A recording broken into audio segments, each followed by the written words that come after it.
Recent times के सबसे popular Islamic preachers में से एक, यंग, डायनेमिक, इतनी पॉलिश्ड इंग्लिश बोलने वाले कि पढ़े लिखे लोग भी इंप्रेस हो जाएं। Argument of contingency sir. Javed Akhtar के हाथ कपा देने वाले, कई बार कह चुका हूं कंटिजेंसी का मतलब उनसे डिबेट में जीत जाने वाले, the one and only Mufti smile Nadvi.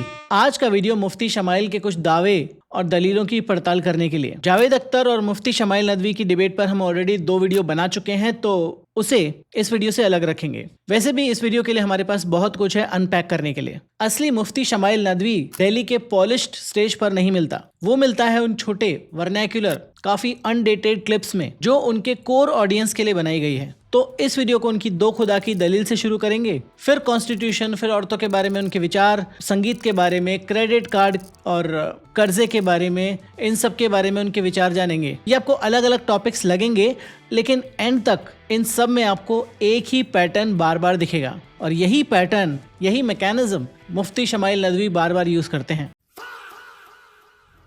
Hello friends, मेरा नाम है डॉक्टर रवि, यह है लॉजिकल आयाम। Let's begin.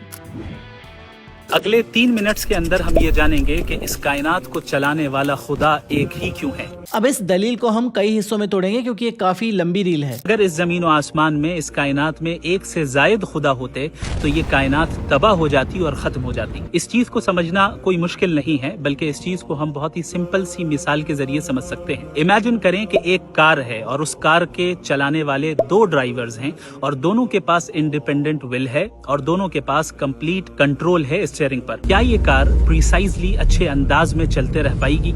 हरगिज नहीं। नतीजा ये निकलेगा कि ये कार क्रैश कर जाएगी, क्योंकि जब 2 ऐसे ड्राइवर्स हैं जिनके पास इंडिपेंडेंट व्हील्स हैं, तो एक चाहेगा कि हम राइट लें और दूसरा चाहेगा कि हम लेफ्ट लें, और नतीजा ये निकलेगा कि ये कार क्रैश कर जाएगी और तबाह हो जाएगी। पर अगर 2 खुदा होते और दोनों ऑल पावरफुल हैं और दोनों के पास इंडिपेंडेंट विल है, तो नतीजा क्या निकलता? नतीजा ये निकलता कि एक खुदा कुछ और करना चाहता और दूसरा खुदा कुछ और करना चाहता, और ये यूनिवर्स तबाह हो जाती, कायनात तबाह हो जाती और खत्म हो जाती। लेकिन क्या ये कायनात खत्म हो गई? हरगिज नहीं। सुनने में बहुत टाइट लगता है, लेकिन पहले ही क्लियर कर देते हैं, ये कोई नया इंसाइट नहीं है। ये कुरान की एक आयत पर बेस्ड क्लासिकल कलाम आर्ग्यूमेंट का पार्ट है, जिसे स्कॉलर्स सदियों से बुरहान अल तमानू कहते आए हैं। तो एक गाड़ी वाली एनालॉजी ही गलत है, क्योंकि अगर इसको रियल वर्ल्ड से मैच कर रहे हैं तो एरोप्लेन में अक्सर 2 से ज्यादा पायलट्स होते हैं, पायलट, को पायलट और एक रिजर्व पायलट। ट्रेन को चलाने के लिए भी 2 या 2 से ज्यादा लोकोमोटिव ड्राइवर्स चाहिए होते हैं, और ये अलग अलग ड्राइवर्स और पायलट्स ट्रेन और प्लेन को अच्छे से चलाते हैं, कोऑर्डिनेटेड तरीके से। और कार के लिए हमें 2 ड्राइवर्स की जरूरत नहीं पड़ती, क्योंकि कार बहुत छोटी है। बट मान लिया जाए कि एक कार को 2 ड्राइवर चला भी रहे हैं, और ये भी मान लिया जाए कि वो आपस में लड़ रहे हैं, उनकी आपस में नहीं बन रही है, तो इसलिए है क्योंकि वो ह्यूमन है और उनका नॉलेज लिमिटेड है, और उनकी अपनी अपनी सेल्फिश प्रेफरेंस हो सकती है, जैसी हम सबकी होती है। लेकिन जो 2 खुदा हैं, जो 2 पावरफुल बीइंग हैं, वो तो ऑल नोइंग हैं, उनका तो नॉलेज अनलिमिटेड है, तो फिर उनका विल, उनकी इच्छा अलग अलग क्यों होगी? इसका एक्सप्लेनेशन कभी भी मुफ्ती साहब नहीं देते, बट ये पहले से अज्यूम कर लेते हैं कि एक से ज्यादा खुदा होगा तो उनमें ऑटोमेटिकली कॉन्फ्लिक्ट क्रिएट हो जाएगा। तो उन्होंने सीधे सीधे ह्यूमन की जो कमियां हैं उसको गॉड पर भी लगा दिया, और इस बात का कोई प्रूफ नहीं दिया कि क्यों कोई सुप्रीम बीइंग, जिसको आप ऑल पावरफुल, ऑल नोइंग बोल रहे हो, वो इंसानों की तरह क्यों आपस में लड़ेंगे। तो इस फैलेसी को कहते हैं फॉल्स एनालॉजी, जिसे अलग अलग तरह के बाबा लोग यूज करते हैं, जो हमने पास्ट के वीडियोस में भी देखा था। अब ये देखते हैं कि ये कायनात प्रिसाइज कैलकुलेशन के साथ चल रही है। चाहे हमारा सोलर सिस्टम हो, उसमें मौजूद प्लैनेट्स हो, सन हो, या हमारी अर्थ हो और उसकी रोटेशन हो, या ग्रेविटी हो, या हम खुद हों और हमारे जिस्म के अंदर जो ऑर्गन्स मौजूद हैं वो किस प्रिसाइज कैलकुलेशन के साथ काम कर रहे हैं, ये सब हम अच्छे तरीके से जानते हैं। और इस यूनिवर्स की फाइन ट्यूनिंग को हम अच्छे तरीके से जानते हैं, जो कि ये बताती है कि ये एक प्रिसाइज ऑर्डर के तहत ये कायनात चल रही है, और इसका प्रिसाइजली चलना ये इस बात की दलील है कि खुदा एक ही है और इसे चलाने वाला एक ही है, एक से जायद नहीं है। अब ये फैलेसी को कहते हैं फाइन ट्यून आर्ग्यूमेंट या ऑर्डर बाय डिजाइन, जिसको भी हमने अपने पिछले वीडियो में देखा था। कायनात कितना प्रिसिशन से चल रही है, सब कुछ अच्छे से है, प्लैनेट्स घूम रहे हैं, दिन रात हो रहे हैं, हमारी बॉडी अच्छे से चल रही है। ये आर्ग्यूमेंट अपने आप में सेल्फ डिफीटिंग आर्ग्यूमेंट है, क्योंकि कुछ भी अच्छे से नहीं चल रहा यूनिवर्स में। यूनिवर्स में रोज इतने बड़े बड़े धमाके होते हैं कि जिसमें प्लैनेट्स तो छोड़िए, स्टार्स पूरे सोलर सिस्टम तक खत्म हो जाते हैं। हम सिर्फ अपने सोलर सिस्टम की बातें करते हैं क्योंकि हम अपने तक ही लिमिटेड हैं। और यहाँ अर्थ की भी बात की जाए तो अधिकतर समय यहाँ पर या तो तापमान बहुत ज्यादा रहा या बहुत ही ज्यादा कम, जो लाइफ सस्टेनिंग था ही नहीं। और हम अपने अलावा बाकी स्पीशीज की बात करें तो 99% से भी ज्यादा स्पीशीज जो इस दुनिया में थी वो खत्म हो चुकी हैं, उनका कोई नाम लेवा नहीं है। उनके भी अपने अपने खुदा भगवान गॉड होंगे, वो सब खत्म हो चुके हैं। हम अभी तक बचे हुए हैं, बट ये कोई गारंटी नहीं है कि जिस रफ्तार से हम चल रहे हैं अपने डिस्ट्रक्शन की तरफ, कितने समय तक हम लोग जिंदा रहेंगे। हम लोग मतलब ह्यूमन बींग्स। खैर, मुफ्ती साहब की बात मान भी ली जाए तो कायनात का प्रिसाइज रूप से चलना सिर्फ ऑर्डर को बताता है। ये ऑर्डर किसी ने बनाया है कि नहीं, ये नहीं बताता। और ये भी नहीं बताता कि कितने सुप्रीम बींग्स ने वो ऑर्डर बनाया, 1 ने, 2 ने या 10 ने। अगर 2 सुप्रीम बींग हैं, 2 खुदा हैं, 2 गॉड हैं, तो उनका नेचर भी आइडेंटिकल होगा क्योंकि वो ऑल पावरफुल, ऑल नोइंग होंगे। तो उन्हें नेगोशिएट करने की जरूरत ही नहीं पड़ेगी, उन्हें एक हार्मनी क्रिएट करने की जरूरत ही नहीं पड़ेगी। अब कोई ये भी कह सकता है कि ऐसा भी तो हो सकता है कि 2 खुदाओं ने आपस में एग्रीमेंट कर लिया हो कि हम मिलकर बगैर किसी कॉन्फ्लिक्ट के इस यूनिवर्स को प्रिसाइज निजाम के तहत चलाएंगे। तो ऐसी सूरत में जब 2 खुदाओं के दरमियान एग्रीमेंट हो जाए तो दोनों एक दूसरे के पाबंद हो गए और एक दूसरे के मोहताज हो गए। और मोहताज हो जाना और दूसरे का पाबंद हो जाना ये खुद नक्स है, कमी है, ऐब है खुदा की जात के लिए। जो जात दूसरे की पाबंद हो और दूसरे की मोहताज हो वो खुदा हो ही नहीं सकती। लिहाजा खुदा चूंकि ऑल पावरफुल है और हर ऐब से पाक है और इंडिपेंडेंट विल रखता है, लिहाजा वो एक ही है और इस कायनात का निजाम खुद ये चीज बता रहा है। तीसरी बात जिसकी फैलेसी है सर्कुलर रीजनिंग। जब कहा जाता है कि 2 खुदा आपस में एक दूसरे से अग्री कर लें तो वो एक दूसरे के मोहताज हो जाएंगे, तो यहाँ पर खुदा का डेफिनेशन ही पहले से इस तरह से फिक्स कर दिया गया है कि टोटल इंडिपेंडेंस ही उसकी एकमात्र शर्त है। कंक्लूजन हमने पहले से तय कर दिया और फिर उसी डेफिनेशन से, जो डेफिनेशन पहले से बनाई थी, उसी से रिजल्ट निकाल लिया। तो ये सर्कुलर रीजनिंग है। दूसरी सूरत ये हो सकती है कि एक खुदा दूसरे खुदा पर गालिब आ जाए। ऐसी सूरत में भी वो खुदा जो हार गया और मगलूब हो गया वो खुदा ही कहाँ रहा, वो ऑल पावरफुल नहीं रहा।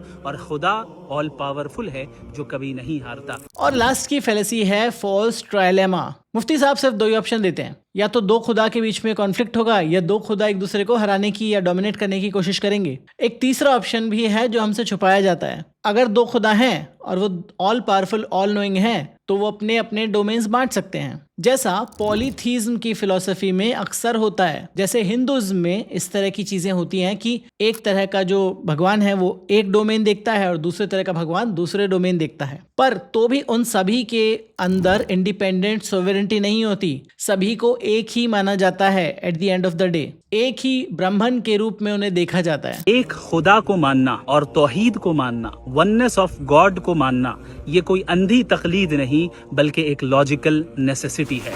और लास्ट फैलेसी है ओवर क्लेमिंग, जो अगेन हमने लास्ट वाले वीडियो में देखी थी। क्योंकि यहाँ पर बोला जाता है कि एक खुदा का होना ब्लाइंड फेथ नहीं है, ये लॉजिकल नेसेसिटी है। और ये बन जाता है एक रिटोरिकल मूव कि आपके तर्क का आधार खुद ही विवादित है। और ये दलील, जितनी भी दलील अभी तक दी गई है, सभी की बात कर रहे हैं, ये दलील सिर्फ उन लोगों को अपील करती है जो पहले से मान के बैठे हैं कि एक ही खुदा है, एक ही क्रिएटर है। तो इसमें एक खुदा हो या एक से ज्यादा खुदा हो, बस इतना ही यहाँ पर डिसाइड करना है। तो किसी एथीस्ट के सामने अगर ये बात की जाएगी तो ये कुछ भी प्रूव नहीं करता, क्योंकि उसके लिए आपको पहले ये बताना पड़ेगा कि एक क्रिएटर का एग्जिस्टेंस है कि नहीं। तो ये दलील हमने सबसे पहले क्यों ली? क्योंकि ये दलील उनकी एब्स्ट्रैक्ट फिलॉसफी की पजल नहीं है, सिर्फ ये उनके पूरे वर्ल्ड व्यू का स्टार्टिंग ऑपरेटिंग सिस्टम है। अगर सबसे बड़े सवाल का, खुदा का, सिर्फ एक ही जवाब है और बाकी सब लॉजिकली इम्पॉसिबल है, तो यही लॉजिक हर छोटे बड़े सवाल पर अप्लाई होगा। कानून कौन सा सही है, औरत का रोल क्या है, गाना सुनना चाहिए कि नहीं, परफ्यूम लगाना चाहिए कि नहीं, कर्जा लेना चाहिए कि नहीं, क्रेडिट कार्ड रखना चाहिए कि नहीं, हर चीज पर यही अप्लाई होगा और इसका एक ही सही जवाब होगा, बाकी सभी जवाब होंगे हराम। और जो इससे डिसएग्री करेगा वो या तो इग्नोरेंट है, उसको कुछ पता नहीं है, या फिर वो बैड फेथ में है, या तो दूसरे धर्म का है या नास्तिक है। इस चीज को बहुत अच्छे से याद रखिएगा, क्योंकि बाकी सारे आर्ग्यूमेंट इसी पैटर्न के अलग अलग एग्जाम्पल हैं। मुस्लिम के लिए देश पहले है या रिलीजन पहले है? एक तरफ नेशन है जो कि क्रिएचर है और दूसरी तरफ क्रिएटर ऑफ द नेशन है। तो अब आप खुद ही बताएं कि क्रिएचर बड़ी है या क्रिएटर बड़ा है। जाहिर है कि क्रिएटर बड़ा है, लिहाजा एक मुसलमान के लिए अल्लाह ही सबसे पहले है और जो नेशन है वो अल्लाह ही की मखलूक है। दिसंबर 2025 में जावेद अख्तर डिबेट के तुरंत बाद एक दूसरा वीडियो वायरल हुआ। याद रखें, अगर हम चाहते हैं कि हमारे मौजूदा हालात सही हो जाएं, तो हालात का हल किसी सियासी पार्टी के पास नहीं है। इसमें नदवी साहब कह रहे हैं कि अगर कोई कोर्ट शरिया के अगेंस्ट में फैसला दे तो क्या एक मुस्लिम उसे मानेगा। तो उनका कहना था कि जब अल्लाह और प्रोफेट का फैसला हो चुका है तो किसी भी दूसरी अथॉरिटी या तो कोई कोर्ट हो या कोई भी ह्यूमन मेड सिस्टम हो उसकी तरफ मुड़ना सही नहीं है। इसी स्पीच में उन्होंने ये भी कहा कि कोई भी पॉलिटिकल पार्टी मुसलमानों की हालत नहीं सुधार सकती और सिर्फ एक ही सोल्यूशन है, इस्लाम को स्टैब्लिश करना और सुन्ना को फॉलो करना। ये हमने बाकी धर्मों के बाबाओं के साथ भी देखा है कि कोई भी रिलीजियस पर्सन अपने कॉन्शियंस में अपने धर्म को सबसे ऊपर रख सकता है, लेकिन ये अक्सर नहीं होता कि हम कोर्ट का फैसला नहीं मानेंगे। ये किसी कॉन्शियंस में नहीं है, ये तो आप सीधे सीधे किसी न्यायिक व्यवस्था को चैलेंज कर रहे हो। और यहाँ भी डबल स्टैंडर्ड है कि जब कॉन्स्टिट्यूशन काम आए तब उसको पकड़ लो, बाकी टाइम उसे नीचे रख दो। एक ही बंदा, दो अलग अलग रूम्स, दो अलग अलग सुप्रीम अथॉरिटीज, डिपेंडिंग ऑन किसकी बात हो रही है। और यहाँ पर जब ये कहते हैं कि कोई पॉलिटिकल पार्टी मुस्लिमों की मदद नहीं कर सकती, इसीलिए इस्लाम स्टैब्लिश करना ही एकमात्र सॉल्यूशन है, ये कोई पॉलिसी ओपिनियन नहीं है। ये उस पूरे आइडिया को रिजेक्ट करता है जिसमें दो अलग अलग लोग नेगोशिएट कर सकते हैं, कॉम्प्रोमाइज कर सकते हैं, डिस्कशन कर सकते हैं। एक डेमोक्रेटिक सिस्टम में, एक सेक्युलर सिस्टम में, एक प्लूरलिस्टिक सिस्टम में साथ में रह सकते हैं। तो यहाँ पर सिर्फ एक रास्ता सही माना गया, बाकी सभी रास्ते बिना किसी डिस्कशन के, बिना किसी सीरियस कंसिडरेशन के रास्ते से हटा दिए गए। इसमें आप वही रिपीटिशन देख रहे होंगे। अब यहाँ पर वो पॉलिटिक्स पर और जुडिशरी पर अप्लाई होता है। और जब भी आप कॉन्स्टिट्यूशनल इंस्टीट्यूशन के अगेंस्ट में कुछ बात करते हो तो वो थियोलॉजी नहीं रहती, वो धार्मिक बात नहीं रहती, वो एक सिविक क्लेम बन जाता है। और सिविक क्लेम पर हम बात कर सकते हैं, उसको क्रिटिसाइज कर सकते हैं, अगेन चाहे वो किसी भी धर्म से आया हो। एक औरत बाहर जाकर दसियों अजनबी मर्द की खिदमत कर रही है, किसी की वो प्राइवेट सेक्रेटरी बन रही है, किसी सुपरमार्केट में सेल्स गर्ल बन रही है। ये है सबसे ज्यादा कंट्रोवर्शियल और सबसे ज्यादा क्रिटिसाइज्ड वाला हिस्सा। तो यहाँ ये कह रहे हैं कि मर्द और औरत बायोलॉजिकली अलग अलग हैं और इससे एक स्ट्रिक्ट डिवीजन ऑफ लेबर निकल के आता है कि मर्द कमाने और प्रोटेक्शन के लिए बाहर जाए और औरत खिदमत करे, सर्व करे, घर संभाले। और औरत अगर बाहर जा रही है, पेड वर्क कर रही है, तो उसको एक तरह से बर्डन की तरह दिखाया जाता है। एक तरह से जो इकोनॉमिक इंडिपेंडेंस है जो किसी महिला ने अचीव किया है अपनी एक्सपीरियंस के बेसिस पर, अपनी क्वालिफिकेशन के बेसिस पर, उसको एक तरह से फेलिंग बता दिया जाता है कि वो तो एक तरह से गलत काम है। स्पेसिफिक एग्जांपल जो यहाँ पर दिया जाता है वो है एयर होस्टेस का, कि वो कई मर्दों की खिदमत कर रही है। इससे अच्छा है कि वो एक मर्द की खिदमत करे, घर पर बाहर ना निकले। और उसके लिए मुफ्ती साहब का डिसअप्रूवल है। मतलब यहाँ पर लॉजिक सीधा है कि अगर एक महिला अपने प्रोफेशन में किसी भी मर्द के साथ काम कर रही है, आदमी के साथ काम कर रही है, तो वो उन मर्दों की खिदमत कर रही है। भले ही वो एयर होस्टेस हो, भले ही वो एक टीचर हो, भले ही वो बिजनेस कर रही हो या किसी कॉर्पोरेट सेक्टर में हो, ये सब अलाउड नहीं है। को एजुकेशन को, यानी लड़के और लड़कियों को साथ में पढ़ना मॉरली गलत है। इलाज की या मेडिसिन की इजाजत है, लेकिन तभी जब डॉक्टर भी महिला हो। पर जब महिला ठीक से पढ़ेगी नहीं तो महिला डॉक्टर बनेगी कैसे? खैर, इसी के साथ एक से ज्यादा शादियां करने के बेनिफिट्स अलग से गिनाए जाते हैं। और कई महिलाएं तो मैंने देखा है कि रील्स बना रही हैं इस चीज को लेकर कि मेरे शौहर को और शादियां करनी है, तो कोई अगर इंटरेस्टेड है तो। एक दूसरी जगह मुफ्ती साहब ने लिंक्डइन पर लिखा कि फेमिनिज्म को इस्लाम से जोड़ना या तो फेमिनिज्म की शैलोनेस को दिखाता है या इस्लाम की कमी को, या फिर दोनों को। फेमिनिज्म के तहत जो जेंडर इक्वालिटी की बात की जाती है, हमें सबसे पहले ये जानना चाहिए कि इक्वालिटी कहते किसे हैं? What is equality? मैं अक्सर उसूल पे ही सवाल करता हूं, भाई इसको आप कैसे डिफाइन करते हैं? इक्वालिटी की जब आप डेफिनेशन तलाश करेंगे ना, तो इक्वालिटी का मतलब ये होता है to treat similar cases similarly and different cases differently. तो एब्सोल्यूट इक्वालिटी के तो हम कायल ही नहीं है, एब्सोल्यूट इक्वालिटी के फेमिनिस्ट भी कायल नहीं है। अब यहाँ पर नुआंस समझना भी जरूरी है कि अगर कोई महिला सिर्फ घर संभालना चाहती है, अपने बच्चों की देखभाल करना चाहती है, अपना करियर बनाने की जगह, तो ये उसका पर्सनल चॉइस है। पर ये पर्सनल चॉइस कई बार उस महिला की जो कंडीशनिंग है, किस तरह से उसका पालन पोषण किया गया है, उससे भी आती है। पर खैर, अगर हम जेन्युइनली फेमिनिज्म की इक्वालिटी की बात करें तो इस चॉइस को भी रेस्पेक्ट किया जाता है, क्योंकि किसी पर बर्डन नहीं है कि हर कोई काम करने जाए, बाहर कमाने जाए, जरूरी नहीं है। पर इस बात में फर्क है कि महिला बोले कि मैं घर संभालना चाहती हूँ, या फिर बोला जाए कि औरत को तो घर ही संभालना चाहिए। ये दो बिल्कुल अलग अलग स्टेटमेंट हैं और नदवी साहब यहाँ पर स्पेसिफिकली कैटेगोरिकली दूसरा वाला बोल रहे हैं। फिर से आपको वही पैटर्न देखने को मिलेगा कि एक ही सही ऑप्शन है, बाकी सभी गलत है। नेक्स्ट है गाना सुनना भी हराम है, भले ही हल्का हो या भारी। देखिए, म्यूजिक हल्का हो या ज्यादा हो, भारी हो, तेज हो, इससे फर्क नहीं पड़ता। जो चीज शरीयत में हराम है वो हराम है। तो म्यूजिक जो है वो शरिया के अंदर अलाउड नहीं है, और अगर ये सही है तो फिर 99% से ज्यादा मुसलमान तो गलत हो गए, क्योंकि वो किसी ना किसी तरह का म्यूजिक सुनते हैं या म्यूजिक परफॉर्म करते हैं। और जो क्लासिक इस्लामिक ज्यूरिस्प्रूडेंस है उसमें इस पर भी अलग अलग मत हैं। कुछ स्कॉलर्स मानते हैं कि हाँ म्यूजिक हराम है और कुछ मानते हैं कि नहीं, ऐसा कुछ भी नहीं है। तो खुद इस्लामिक कम्युनिटी के अंदर सेटलमेंट्स नहीं है इस बारे में कि म्यूजिक सुनना चाहिए कि नहीं सुनना चाहिए। तो सवाल ये नहीं है कि मुफ्ती शमाइल नदवी की पोजीशन वैलिड है या इनवैलिड। सवाल ये है कि इनके हर स्टेटमेंट में इतना कॉन्फिडेंस कहाँ से आ रहा है कि बस ये एक चीज को सही मान रहे हैं और बाकी सबको गलत। सिर्फ एक ही सही जवाब ये तब तक ही वैलिड चलता है जब तक उनका जो कॉन्फिडेंस है उनकी अपनी फिक्र के अंदर फिट होता हो। और यहाँ पर वो टेस्ट फेल हो जाता है क्योंकि अलग अलग इस्लामिक स्कॉलर्स इसमें अलग अलग विचार रखते हैं। वही सेम पैटर्न हमें बार बार देखने को मिलता है कि एक ही सही जवाब, भले ही आपकी खुद की कम्युनिटी के बहुसंख्यक प्रैक्टिस इसको एक्सेप्ट ना करें। लिहाजा क्रेडिट कार्ड का इस्तेमाल करना या उसे अप्लाई करना, उसके लिए अप्लाई करना भी आम हालात में जायज़ नहीं है। इंस्टाग्राम पर एक सवाल के जवाब में कि क्रेडिट कार्ड हलाल है या हराम है, उसमें नदवी साहब ने बोला कि क्रेडिट कार्ड अग्रीमेंट साइन करना हराम है क्योंकि इसमें इंटरेस्ट, रिबा लिया जाता है। इंटरेस्ट पे करने का कमिटमेंट आप क्रेडिट कार्ड कंपनी के साथ साइन करते हो और रिबा इस्लाम में स्ट्रिक्टली फॉरबिडन है। अब ये जो रिबा का प्रोहिबिशन है वो इस्लामिक ट्रेडिशन में थोड़ा सा नुआंस्ड है, बट वहां पर ये मिलता है। अलग अलग स्कॉलर्स अपने अलग अलग कंडीशन में एक्सेप्शंस देते हैं और मॉडर्न फाइनेंशियल इंस्ट्रूमेंट्स पर अलग ओपिनियन रखते हैं। ये एक क्लीन वन लाइन मैटर नहीं है क्योंकि बड़े बड़े देश भी जो इस्लामिक मुल्क हैं वो भी इंटरेस्ट दे रहे हैं, वो भी लोन ले रहे हैं। लेकिन मुफ्ती शमाइल नदवी ने फिर से क्या प्रेजेंट किया, एक क्लीन वन लाइनर कि क्रेडिट कार्ड मतलब हराम, पूरी तरीके से कोई नुआंस नहीं। तो जो कॉम्प्लेक्सिटी उनकी खुद की ट्रेडिशन में एग्जिस्ट करती है उसको वो पूरी तरह से नकार रहे हैं फिर से।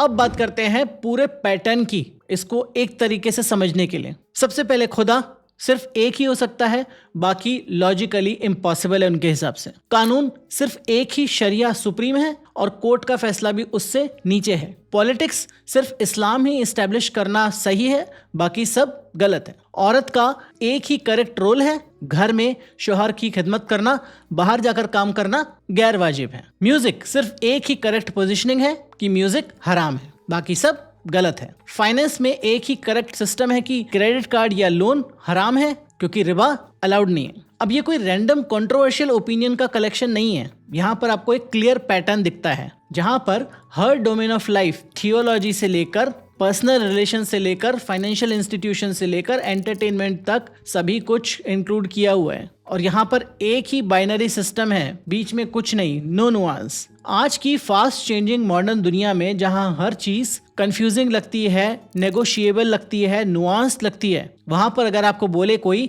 कि बाइनरी है, यस मतलब सही, नो मतलब गलत, या मैं जो कहूँ वो सही, बाकी सब जो है वो गलत, तो ये कुछ लोगों को कंफर्टिंग लग सकता है अगर आप उनके वर्ल्ड व्यू से इत्तेफाक रखते हैं तो। लेकिन सर्टेनिटी और करेक्टनेस दो अलग अलग चीजें हैं। जब हर एक डोमेन में सिर्फ एक ही एक्सेप्टेबल आंसर रह जाता है और नेगोशिएशन के लिए, डाउट के लिए, डिस्कशन के लिए या किसी दूसरे पर्सपेक्टिव के लिए कोई जगह नहीं बचती, तो ये चीज थोड़ी अलग हो जाती है और इस पर बात किया जाना बहुत जरूरी है। इस वीडियो का मकसद भी इसी पैटर्न को दिखाना था, आपको समझाना था कि जब भी कोई वॉइस, भले ही वो किसी धर्म से आती हो, जब वो हर सवाल का एक ही जवाब देता है और पूरे फुल कॉन्फिडेंस के साथ में, और बाकी सब ऑप्शंस को इललेजिटिमेट, गैर कानूनी करार दे देता है, गलत करार दे देता है, वहां पर हमें एक्स्ट्रा स्क्रूटनी दिखाने की बहुत ज्यादा जरूरत है। भले ही वो जो कॉन्फिडेंस आ रहा है वो पॉलिश्ड हो, नुआंस्ड हो, इंग्लिश बोलने वाले हों, जावेद अख्तर साहब के हाथ कपा देने वाले हों और उनको डिबेट में हरा देने वाले हों, और भले ही वो कितने भी इंटेलेक्चुअल साउंड करें, but at the end of the day आपको रियल मुफ्ती शमाइल नदवी से मिलवाना यही इस वीडियो का मकसद था। मेरा नाम है रवि, यह है लॉजिकल आयाम। होपफुली आपको ये वीडियो पसंद आया होगा। इस तरह के और वीडियोस हम बना चुके हैं। मुफ्ती शमाइल नदवी और जावेद अख्तर की डिबेट पर 2 वीडियोस और जाकिर नायक की बातों को डिबंक करने वाले वीडियोस भी हम बना चुके हैं। बाकी धर्म गुरुओं की बातों को, नॉट उन धर्म गुरुओं पर, ना कि किसी धर्म को अटैक करने वाले, उन बातों को, आर्ग्यूमेंट्स को अटैक करने वाले वीडियोस हम बना चुके हैं। इन तरह की वीडियो और यहाँ पर आप क्लिक करके देख सकते हैं। मिलूंगा इस तरह के एक और वीडियो में, तब तक अपना ध्यान रखें। Be logical.